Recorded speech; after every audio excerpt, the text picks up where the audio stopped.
Hey guys, welcome to this episode of the Street Cop Training Podcast. I'm your host, founder, and CEO of Street Cop Training. My name is Dennis Benino. Today I have with me somebody else who has a story to tell regarding surviving a critical incident. She is a member of our Street Cop Survivors Club. You're a police officer who was involved in something major and traumatic. We have a survivors group on Facebook that you're more than welcome to join to find support from other people who were injured severely in the line of duty. And I think everybody there is very, very happy that the group exists. And we're glad to have put that on. The inception of that started in October of 21. It was an idea that I conjured up while we were at the conference in Atlantic City, honoring our significantly injured men and women who wear this uniform every single day. So without further ado, we have Dawn Miller, who is going to tell her story, wearing the blue shirt, representing the company well. That was purely coincidental, but we'll go with it. So Dawn, give me the 1 minute bio on who you are, and then we can go into what happens. Okay. Gosh, I've been on the Lexington Police Department for a little over 5 years now. I made this career change late in life. Before this, I'd worked in office settings as an office manager. So it's complete different lifestyle change for me, but I absolutely love it. So you're still working, right? No, I haven't worked in the last, it's a little over a year now. Give us the incident details as to what brought you into the Street Cop Survival Club and what led you to be on this podcast today. Okay. I work second shift, so 4 p.m. to 2 a.m. I, at the time last year, was doing a lot of beat staffing, so picking up all sorts of overtime shifts. I remember I was headed home. It was about a little after 1:30 in the morning, and all I was focused on was I need to get home because I need to make sure I can get right into bed and get right to sleep so that I can get up and start the overtime shift the next morning at 8 a.m.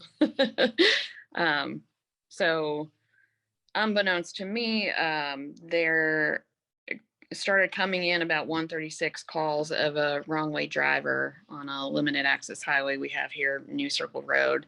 They were reporting she was driving quickly, probably well over 70 miles an hour. The speed limit on that road's 55. I was still on my sector's channel, which was Central Sector. So I wasn't hearing any of this.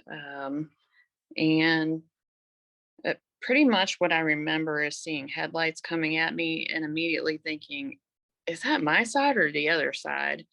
And after that, it's just feelings. I remember feeling panic and then intense pain.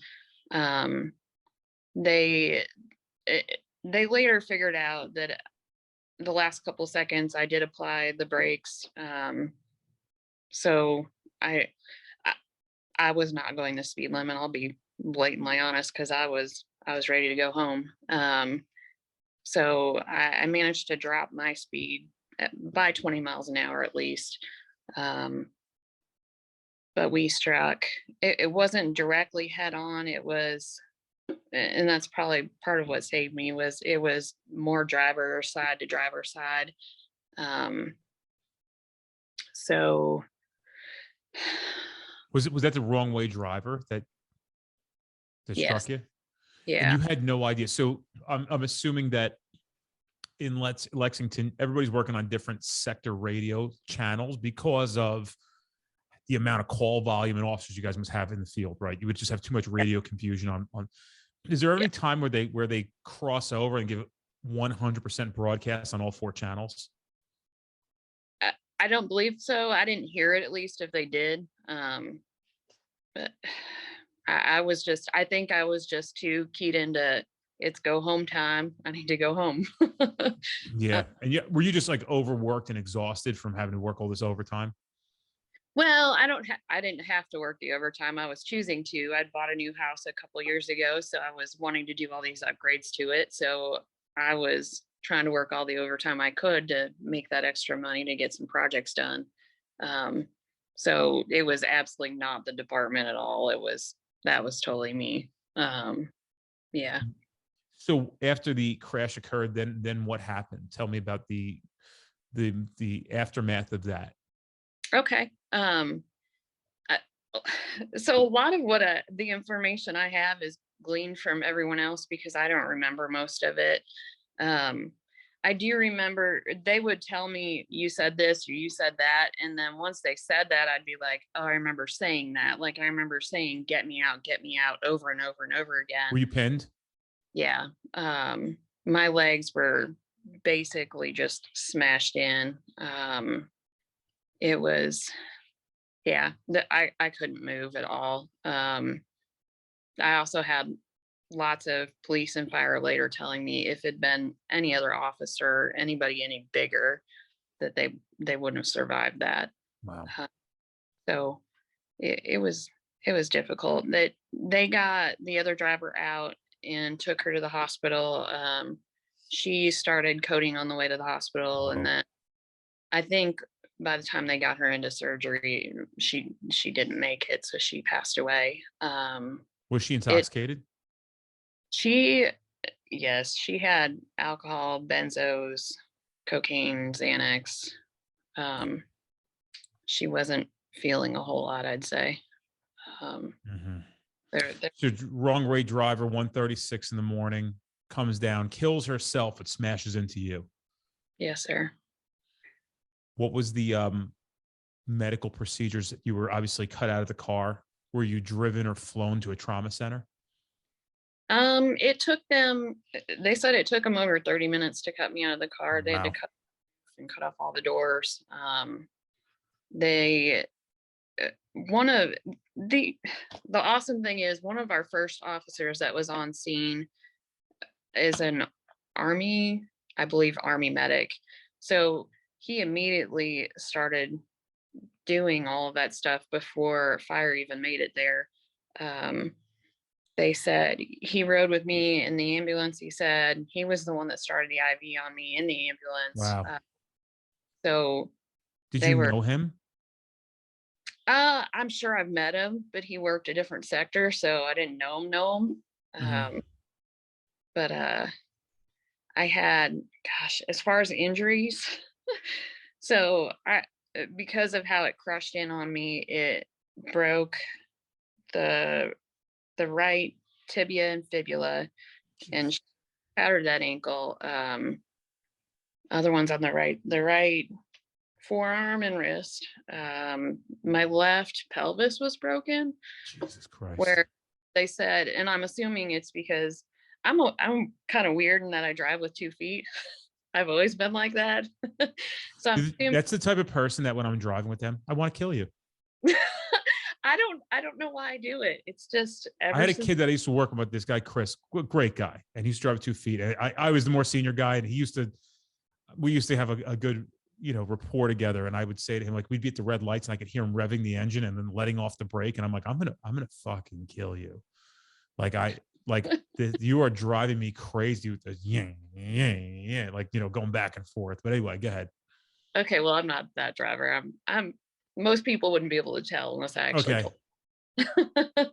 um, so I'm assuming that's why the left leg, because I had slammed on the brakes, that leg got jammed Ugh. up to the pelvis, and so it shattered the pelvis. And Wow. they said when they got me to the hospital, that leg was several inches shorter than the other leg because it got pushed up so hard. Wow. You still Um, living with that today? You have a shorter leg now? no, because I've had hip surgery, so they lengthened it during that. So that was helpful. Oh, wow. What else? Broke 7 ribs, the clavicle. I had severe lacerations on this arm, the left arm. What? There was just so many injuries, and then there was chest contusions. There's pulmonary lacerations. Um, my carotid artery on both sides apparently was uh, lacerated on both sides, so they had to be careful because of that. And then I just jump in here real quick, Dawn, and say that you were humble enough to say that you don't think that the injuries or the circumstances that you are discussing on this podcast would be in comparison to some of the other people who have been on this podcast. Are you fucking crazy? Like, do you realize that there are people who were shot that didn't sustain the kind of injuries that you sustained? You know, I always find it remarkable and interesting that how we as police officers quantify somebody's injuries, or maybe even a in the line of duty death, based on the romance behind how it occurred. And this is fucked up, but let me tell you, this is the truth. In the state of New Jersey, I've been to plenty of police funerals. Depending on how you are killed will be the variable of how many people actually show up.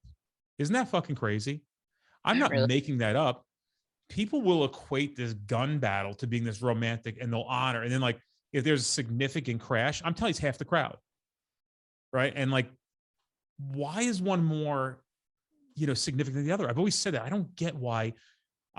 We had a couple happen right in a row years and years and years ago. And I'm like, how is this guy's funeral services so different than last month's where the guy was shot? Like, why was there 30,000 cops at this one and there's 1,000 cops at this one? So I said, I just found it so interesting how this human psyche thinks, or people put this. So don't, listen, you were out there doing a law enforcement job, and, you 100% put your life on the line. And I don't know if it's ever dawned on you. I'm sure it has, but like, it was going to happen to somebody else. So you probably saved somebody's life that night. You're paying with pain, but don't forget there might have been somebody whose life is spared because of what you did. You know what I mean? Even if it was unbeknownst, it was obviously for a reason, because I think when we take this job, we're all feeling like we're chosen, right? So I don't want to try to not have compassion and empathy for the life that you live now, which I'm sure is a fucking painful one. But like, I want you to think about the story you're telling yourself. And the only reason I bring it up is because you kind of told us that story before we got here. You're doing it in the Facebook group. Yeah. And it's a real story. Like, if you think for a second that you're not a hero, you're out of your fucking mind. Like, that's the truth. And you've got to stop telling yourself that you're not, that you were a victim of circumstances. Dawn, you were out there at 1:36 in the morning as a police officer when the likelihood of somebody driving intoxicated was high. So yeah, you put your life on the line, and don't tell yourself another story. That's exactly how I see it. And I promise you, the other 115 people that are part of that group, they see it the same way. It's definitely been something that I've struggled with. I've always been very hard on myself and take all kinds of blame that I don't necessarily need to most of the time. So that's been something I've been working through. Are you seeing, and I don't, you don't have to answer this, but like, have you been seeking additional help? Like psychotherapy and stuff? Yeah. Because do you feel like your therapists have been good, or you feel like you've come across some shitty ones? Some of them are more qualified, I think, to be assisting with PTSD and this type of a career choice than other ones. I'll leave it. I think that because I've seen 3 different ones in the last year, and the current one is fabulous, and she's actually employed by the city, so we get to see her for free, and she's amazing. That's great. So I love that our city does that. You get the point here is what I'm trying to dig at is, here is somebody who needed something, and you're actually brazen enough and aware enough to know that you had to move on to the next one to get the help that you actually needed. It's no different than medical help. Somebody in here in my office was talking about yesterday about, one of the girls, her boyfriends was talking about he needed back surgery. I go, you got to get 7-8 opinions on that before you go ahead with a back surgery. And my knees are bad, right? I've had surgeries on my knees. That's how I ended up leaving law enforcement, is I sustained an injury. Mine's very unromantic compared to yours. I had to have a couple knee surgeries, and I have literally bone on bone in my left knee now from they had to shave all the cartilage off and all this other stuff. So I'm bone on bone. So yesterday it was raining. I had to get my garbage cans across my grass, and I'm like, oh shit, it's fucking raining, right? And I'm like, holy Christ, I can't run at all. Right? Yeah. So that's just, you look at me like, this guy's like, looks like he's in shape. He's physically fit. Like, but I can't run. Like, I'm not making that up. That's all you know, but I want to emphasize to people that if you don't feel like you're getting the medical or mental attention that you need, the correct help, take it from Dawn. I mean, she went and saw 3 different people and landed on somebody she absolutely loves. And I want to encourage people.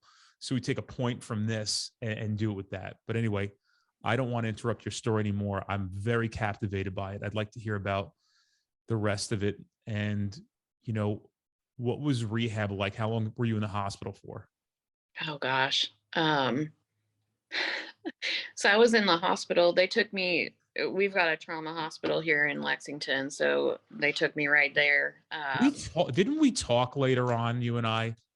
Was that you and me? I remember reading about your article now that you're talking more about it. And I'm sure that we shared it because it was shared on social media. Have we talked before this podcast? I think so, but my memory seems to have been a lot worse this year than previous years. So it's entirely possible. And I just forgot. That's a result of the impact of the crash. I'd like to blame it on all of that. I don't know. I didn't have a fantastic memory before this, my friends tell me. But now I think all of the surgery, so many different surgeries, and you get that much anesthesia in your body. They said it takes a long time for that to get back out again. So I think that really affects the brain and how you process and think. I mean, let's face facts. 1, it's a blessing that you're here, and 2, it's a blessing that you're having the ability and cognitive ability to have a very, very intelligent conversation. So there's a detriment to some of the circumstances, but you're alive. You know what I mean? Like, you get to be part of this life more because you got a second chance, you know? Yeah. And those first 2 weeks in the hospital, the first 2 days, I guess they did multiple surgeries. They said the second day, one of my friends, Steve Cobb, who was an exceptional officer, he was in there talking to me, and I guess I sounded weird, and so he notified the staff, and turns out I'd had a stroke after that second day of surgeries. Thankfully, I don't have any lasting effects from that, and I'm so grateful for that because I know it could have turned out differently. And then over the next 2 weeks, I had several more surgeries. Wow. Same hospital? Yes. Mm-hmm. Yeah. So I guess they were qualified to do the work there. Yes, and they were fabulous. They let an officer stay with me 24/7. My family all lives in Illinois. I'm not super close to them. My mom came down, but yeah. Just Dawn, you're talking to somebody who we just had this conversation earlier, Hannah Landmesser / Heyman. Landmesser is her married name, is our in-house clinician. And right next door, she's doing work with some of our staff. And we talked about this because she asked me about Easter. So listen, she said, it's so comical that people, and she's like a therapist, right? That people are under this stigma, like family, blah, blah, blah, family first, family this, family's everything. Like, yeah, unless your family's fucked up. You know what I mean? Like, so Yeah. I have complete compassion.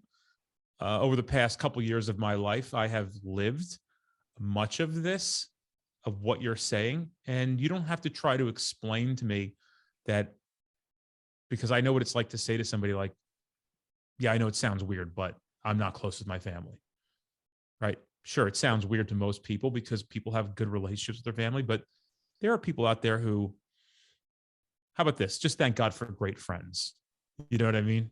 And yeah, I mean, the best part about having friends, you can just pick them, and if they suck, you just move along and find good or better ones. Like, and you don't have to like see them at fucking Christmas unless you want to, and you can say, "I'll see you at Christmas." So yeah. Great friends are better than shitty family. That's for sure. Exactly. It was, I mean, I just can't say enough about how our hospital staff, our community, the police department, the mayor, I guess, came in to see me. I don't remember most of that. She said we had a conversation. I'm like, no memory of that whatsoever. I wonder if you said anything embarrassing. Oh, I hope not. But Yeah, so I was there for 2 weeks, and then after that, they moved me by ambulance to our rehab hospital here in town. And so then I was there for about a month. Um, and that was stinking hard because I think the first 2 weeks I was so full of pain relievers that I wasn't fully grasping what was going on, or I kind of felt like, oh, I broke something and I'm gonna get to go home soon. But then a month and a half later and I'm still not home, and it was it was very hard because it's just me and my dog, and thankfully my friends took my dog. And Good. I was but going to ask you that. Who took care of the house and the animals? um some of my good friends, I had told them, gosh, for as long as I know him, if anything ever happens to me, come get my dog because I adore that little guy. And then while I was in rehab, some officers and fire department and community contractors started working on my house Wow. because I they knew I wasn't going to be able to walk for quite a while. So they enlarged doorways and redid my bathroom and did some other projects that needed to be done. And it I was a community project essentially. You're blessed. Yes, very much. Like I'm so incredibly blessed by my city, my neighbors, my department. It's been very eye-opening to get to see how many people care.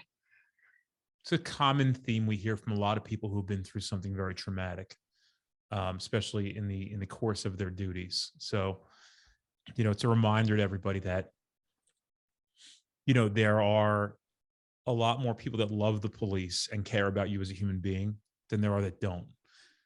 But often we see in our Facebook feeds and our Instagram feeds and any kind of news networks that that's not true. But the truth of the matter is, and I think even more than ever, people really have a lot of compassion for the police now, especially after the past few years that the world has put these poor men and women through.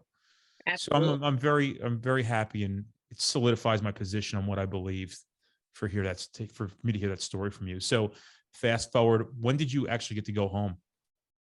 Um, Once I was released from the rehab hospital, they workers comp knew that I couldn't go home at that point because my house just wasn't ready yet. And so they had talked about putting me into assisted living or a nursing home. And thankfully, my buddy Steve again popped up, and he and some of the other detectives worked together and got workers comp to agree to put me up at a hotel downtown near headquarters. So the room was handicap accessible. I was still in the wheelchair, but I could navigate it well on my own. Hmm. uh, so I was down there a couple months. What was the um, mental torture like to be confined like that, feeling like you're trapped? Shoot, it's given me a lot of compassion for people who spend their lives in a wheelchair because the world is not made for it. Wow. Um, It's very I'm interesting. very frustrated because if I would try to go do something by myself, you can't reach it, or you can't get through a doorway because it's not handicap accessible, or so it was difficult. And Mm. just being on one hand, I loved being in the hotel room because I was finally away from everyone else, and there wasn't a nurse popping in to check on me all the time, and I had some private life again. But it was I think that's when it really started to sink in, what had happened. And the PTSD kind of started then. Anytime I would try to go to sleep, I'd turn off the light in the darkness, and I would immediately see headlights coming at me. So Wow.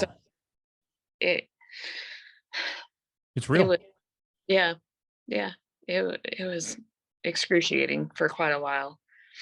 What has been the best solution to try to mitigate that?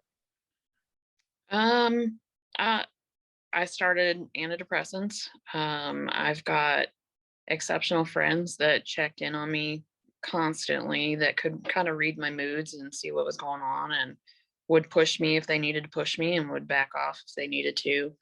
The counseling helped as well immensely. Mhm. Uh, and Have you tried like meditation or anything like that yet?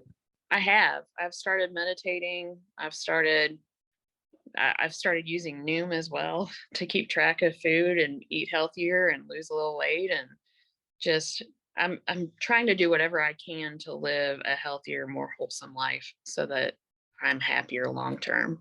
I don't want to compare you and I because obviously you are significantly much more of a superb and outstanding human being than I am. How the fuck can I compare myself to you? No, for real.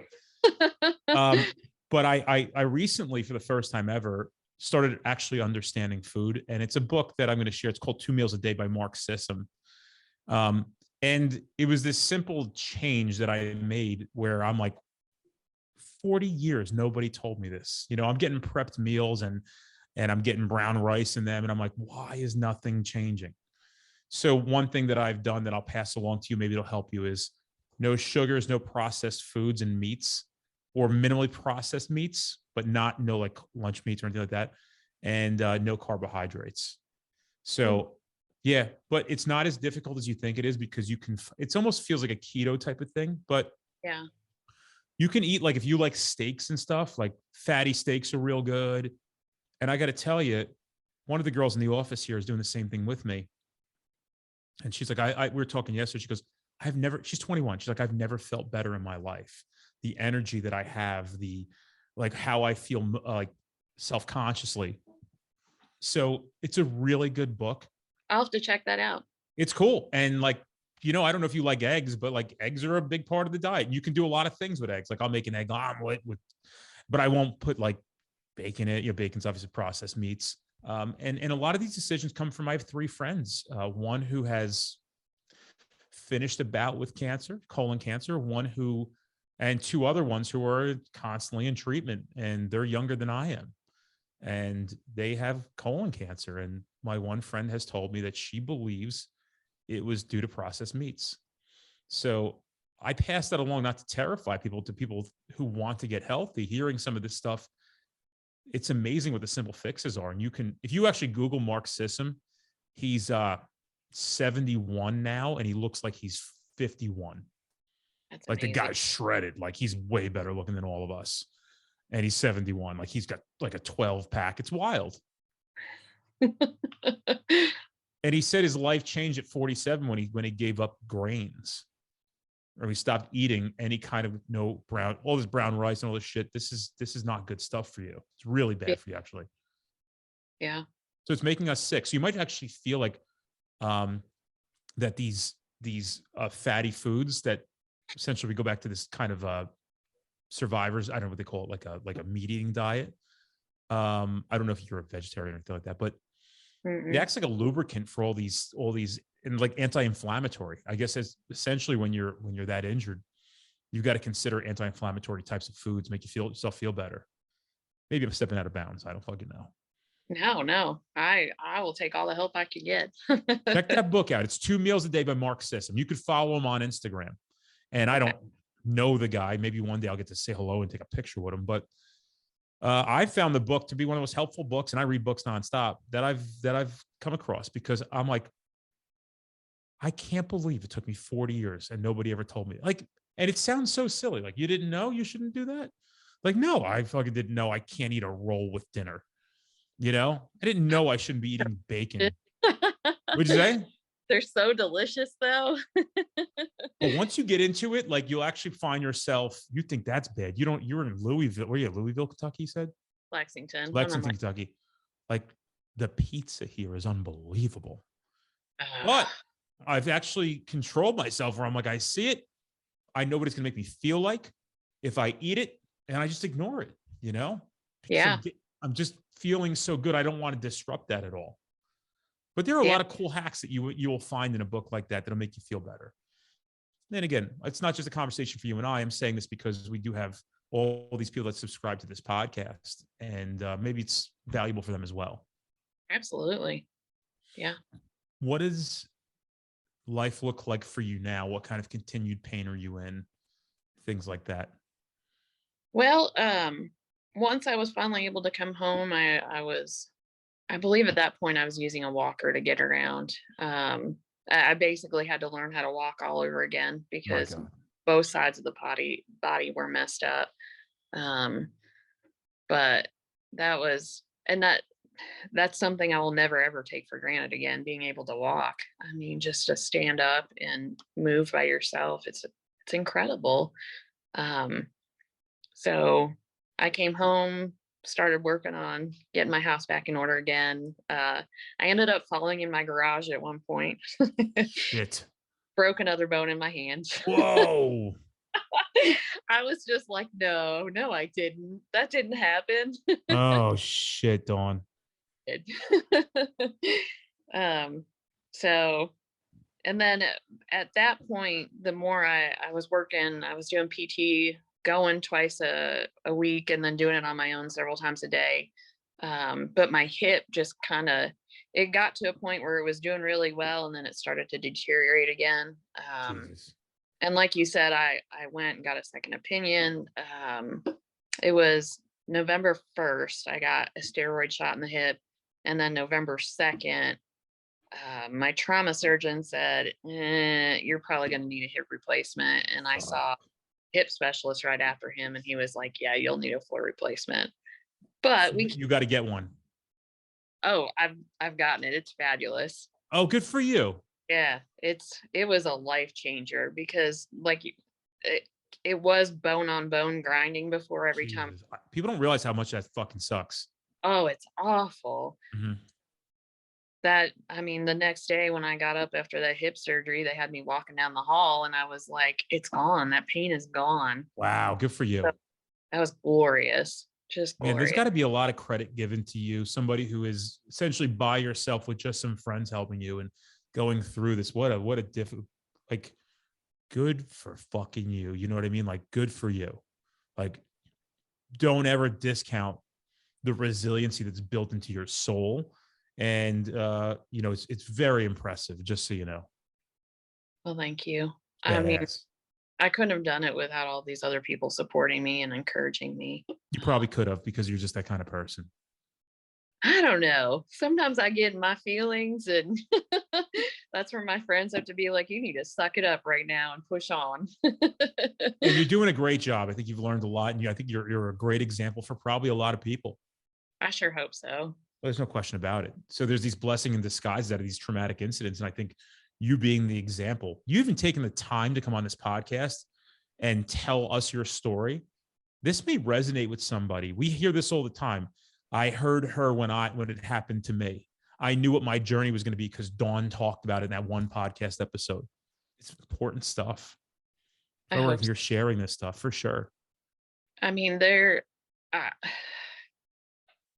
this past year, it was just so hard mentally, to be in pain every day like that. And Mm-hmm. it got to a point where I was just focused on, I just have to make it through one more day. I just have to make it through one more day.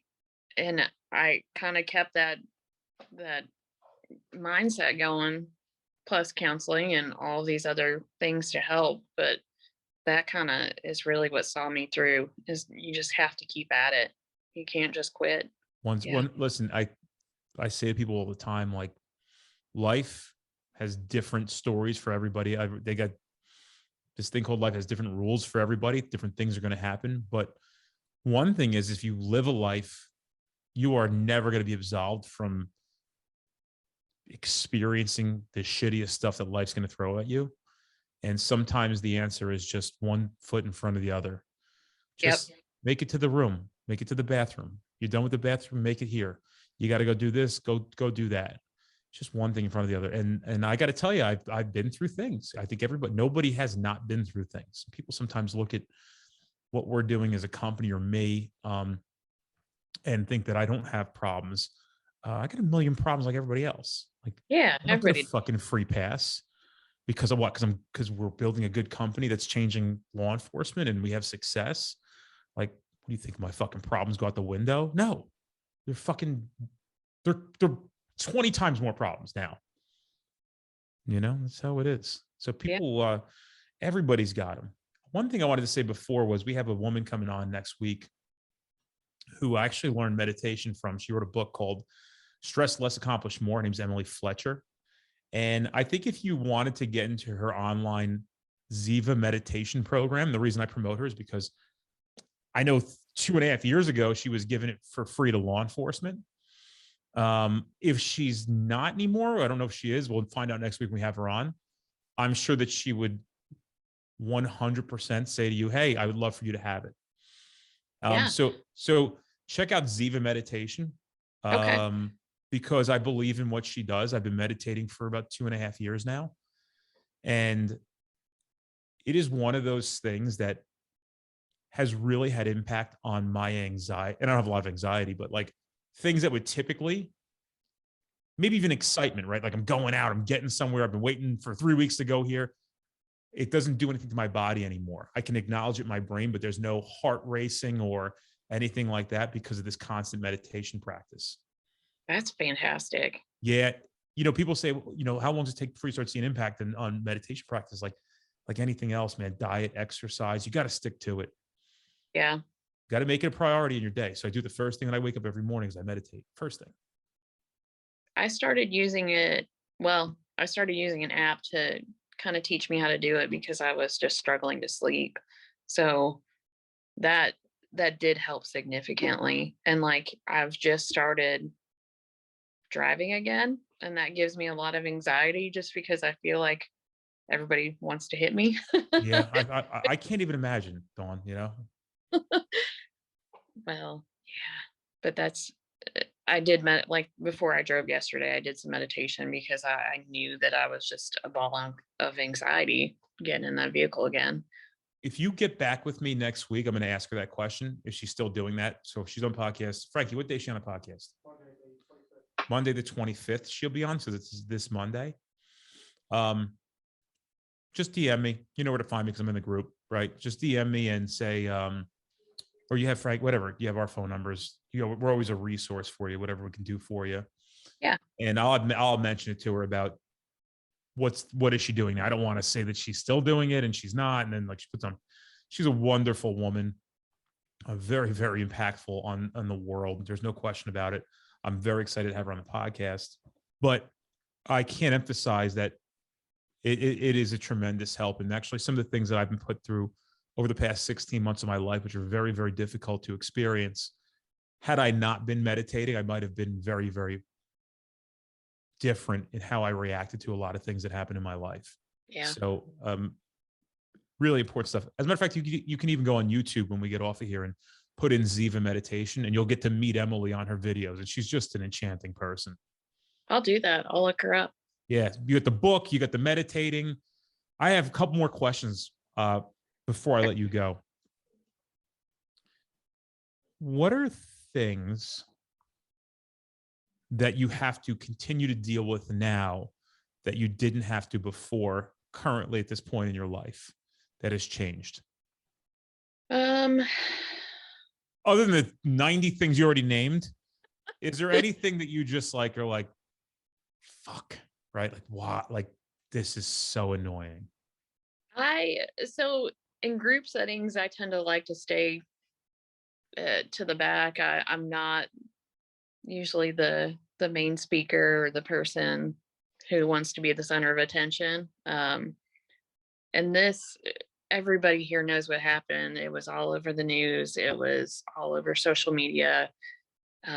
So now instead of people introducing me as, this is my friend Dawn, she's a police officer, it's now, this is my friend Dawn, and she was that police officer that got hit in that head on News Circle last year. Do you remember that? She should have died. And I'm like, ah. And then the questions come, right? Yes. And I appreciate their sentiment. Everyone is always very concerned, very willing to say, I pray for you. I pray for you all the time. But I look You want to be forward normal. yes, I look forward to just being a person, not being identified with that all the time. I hang out with Josh Fidel. Do you know Josh is in our group?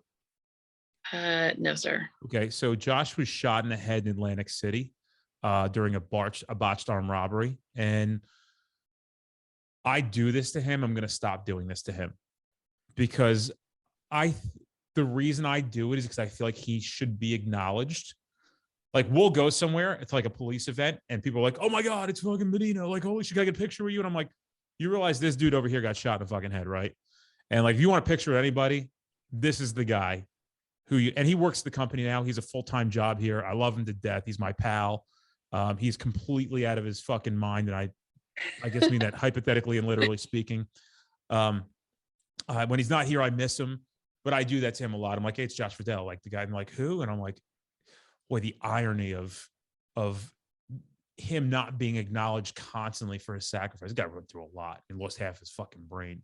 Good night. But I'm going to ask him if he's okay with me saying that, because I don't know if I'm embarrassing him. I do that. I always do that shit to him. He might be perfectly fine with it. It I'm could going to just ask him. I never thought of it. I'm going to ask him now. Or yeah. Jesse Hartnett was the Philadelphia police officer. You ever see that video where the guy runs up the car and starts firing rounds to his car? Yeah. Another Terrible. really good friend of mine. Like, I love the guy. Like, I'm just so thankful that he's my friend. I do it to him too, because I just feel like they don't get the acknowledgement they deserve. Yeah. And, people kind of fall off the map after so many years. The good news for you, Dawn, is if that's what you're looking for, it happens. And you could see it with these guys and girls in this group who were talking about it and saying, yeah, like, what do you do when you're not getting recognized anymore? And there's no recognition. People have forgotten about what you've been through. I mean, I personally look forward to it. I look forward to it. I'm still hopeful that I can get back to policing. I'm working on walking correctly. The limp is almost gone, so I'm getting closer to going back on modified duty, I hope. But can I just say this? If yeah. you don't, that means God had a different path for you, just so you know. I was significantly less injured than you were. And the doctor told me, you're not going back. Just so you know, this is going to be it. And I'm like, their knees. He's like, their knees. You think they're just knees. You can't put a 40-pound belt on and run around and jump fences anymore. You're going to fall down everything you do. You're going to have pivoting movements after the surgery. You're not going to do things like that. It's dangerous. And again, I'm not comparing mine to yours, but I that was just God's plan. And here we are having significantly more impact on the world doing what we're doing now. It was God's plan. So if it doesn't happen, don't hang your whole hat on that. Put all your eggs in one basket. That means that you were just meant to do something else. Absolutely. And I think you're doing great things. I think that, always trying to tell your story, provide support to others is more than enough, Yeah, for sure. I have one more question for you. Sure. Actually, it's kind of a two-part question. Do you think there were any lessons learned prior to the crash or upon the crash or the impact? Anything that you can give advice that maybe you would have done differently, or anything that you've thought about that you wanted to pass along where somebody could learn from? I think for me at that time, I was so focused on working as much overtime as I could to make as much money as I could that I don't know that it was healthy. I don't think I was living a very healthy lifestyle, because I was just doing too much and I didn't have a personal life. So I would say try to keep that work life, personal life balance, because it benefits you in all aspects. What else? Probably I think I was probably a little guilty of, on my way home that night, I just was focused on going home. I wasn't really thinking about much else besides that. So just staying aware, even when it's go home time. Very, very, very good advice. I'm actually pleasantly surprised that it was that impactful to give that last line. I think it was probably one of the most impactful things you've said thus far. The whole story was great, but that was really good. Very, very good. I'm very impressed.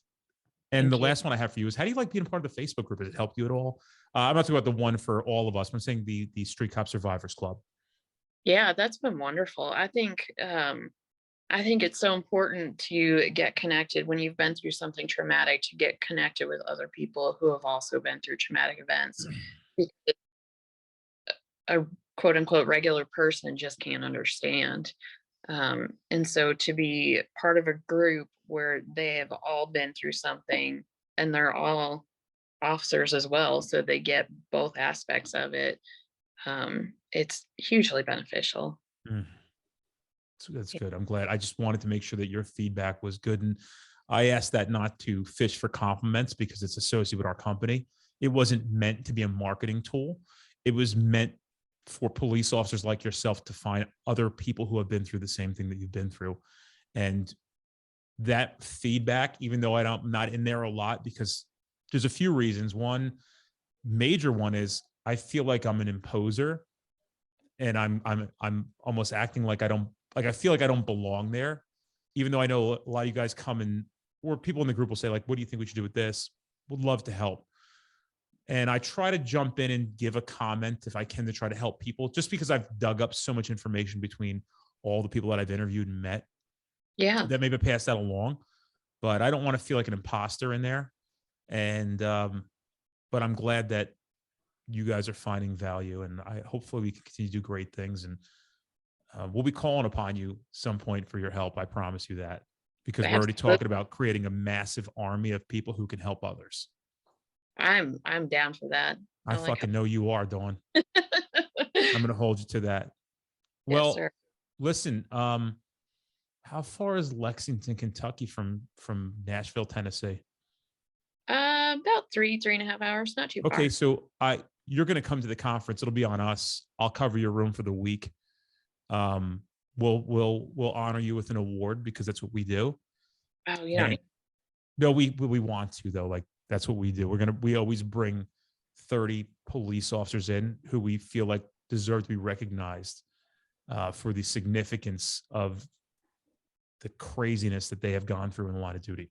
The worst thing is I'm probably this time around going to get 150 applicants. How do you pick who gets an award and who doesn't? You know what I mean? So I guess I'll just have to hand pick them, and you'll be the first person I'm offering to come there on us. It's gonna well, be a great week. Yeah, Nashville. So I got the room for you. I got the ticket for you. You obviously come to the event. It's gonna be great, and we'll be honoring you. I'll let you know what day it's gonna be, but just okay. let you know that we appreciate you. Yeah, that sounds like a blast. Oh, it's gonna be a good fucking time. Like it's gonna be a cool ass conference. My last one we did in October 2021. This is 2023. Just so you know, it'll be April 23rd through the 28th or the 29th of 2023 in Nashville, Tennessee. We'll actually be in Nashville next week, going over the layout at the Gaylord at Opry. So we'd love to have you there. And I'm not saying this on this podcast to make people think like, oh, he's such a great guy. Like, it's what came to my mind, and I want you to be there, and I think you deserve to be there. And it'll be good. Like, we'll have a good time. Thank you very much. Just make sure that you stay in touch with us, and we'll Yes, get sir. you set up. So you've got Okay. to follow back up with us before that event comes so we can get your room squared away and everything, get you all set up. Sure, sure. Write it in your calendar, Dawn. If you're not there, I'm coming to fucking Lexington and I'm going to egg your house. Bring it, because we've got a fantastic police department here. All right. Listen, I appreciate taking the time to be on our podcast and being part of Street Cop Survivors Club. And I can't thank you enough for your sacrifice, and don't ever downplay the importance of the role you played that night. And you continue to play for everybody as an example. Let that soak in. That's real. Like, that's some real shit. Thank you, sir. I appreciate it. You call me sir again, I'm gonna like dog shit on the porch of your house, and you're gonna come out with the boots on and stomp it out. All right, I will see you. It was a pleasure meeting you. You too. And we're always available. If you need me, reach out. Absolutely. I will. See you later.